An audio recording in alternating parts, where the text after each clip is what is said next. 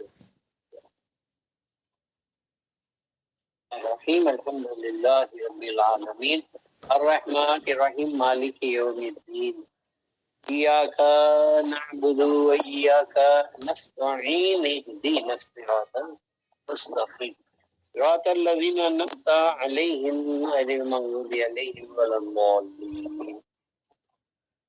قل هو الله أحد والله الصمد لم يلد ولم يولد ولم يكن له كفوا أحد. قل هو الله أحد والله الصمد لم يلد ولم يولد ولم يكن له كفوا أحد. قل هو الله أحد والله الصمد لم يلد ولم يولد ولم يكن له. اللهم صل على سيدنا محمد وعلى آل سيدنا محمد وعلى. اللهم اوصل الصواب ما قرانا من كلامك العظيم وما صلينا على نبيك الكريم وما ذكرنا باسمك الله بأسمائك الحسنى إلى روح سيدنا وسندنا وحبيبنا وشفينا ونبينا ومولانا محمد صلى الله عليه وسلم ثم إلى جميع الأنبياء والمرسلين والصديقين والشهداء والصالحين خصوصاً إلى روح غوث الثقلين حضرت عبد القادر جیلانی رضی اللہ تعالیٰ عنہ ثم إلى روح خواجہ خواجگان خواجہ معین الدین چشتی رضی اللہ تعالیٰ عنہ ثم إلى روح عادل ولی شاہ الحمید گنج سبائی صفر فردی رضی اللہ تعالیٰ عنہ ثم إلى روح سلاطین اربع رضی اللہ تعالیٰ عنہ ثم إلى روح کل شیوخ سلسلتنا خصوصاً إلى روح جدی سیدی سید نوری شاہ رضی اللہ تعالیٰ عنہ ثم إلى روح سیدی و مرشدی و مولائی سیدنا سید محمد عامر کلیمی شاہ رحمۃ اللہ علیہ ورضی اللہ تعالی عنہ ثم إلى أرواح والدین رحمۃ اللہ علیہما ثم إلى أرواح الذین سبقونا بالایمان اللهم ربنا تقبل منا انك انت السميع العليم وتب علينا انك انت التواب الرحيم واعف عنا واغفر لنا وارحمنا انت مولانا فانصرنا على القوم الكافرين. اللهم ربنا سهل لنا مهماتنا انت تعلم حوائجنا يا قاضي الحاجات. اللهم انصر من نصرنا اللهم اخذل من خذلنا اللهم استرنا بسترك الجميل. اللهم سخر لي اعدائي كما سخرت ريح لسليمان بن داود عليه السلام ولينهم كما لينت الحديد لداود عليه السلام وذللهم كما ذللت فرعون لموسى عليه السلام وخيرهم كما خيرت أبا جهل محمد عليه السلام بحق كافا يا عين صاد وبحق ميم عين سين خاف ثم بكم عمي فهم لا يرجعون ثم بكم عمي فهم لا يعقلون ثم بكم عمي فهم لا يبصرون. إياك نعبد وإياك نستعين فسيكفيكهم الله وهو السميع العليم والحمد لله رب العالمين. سبحان ربك رب العزة عما يصفون وسلام على المرسلين والحمد لله رب العالمين. صلى الله على محمد صلى الله عليه وسلم صلى الله عليه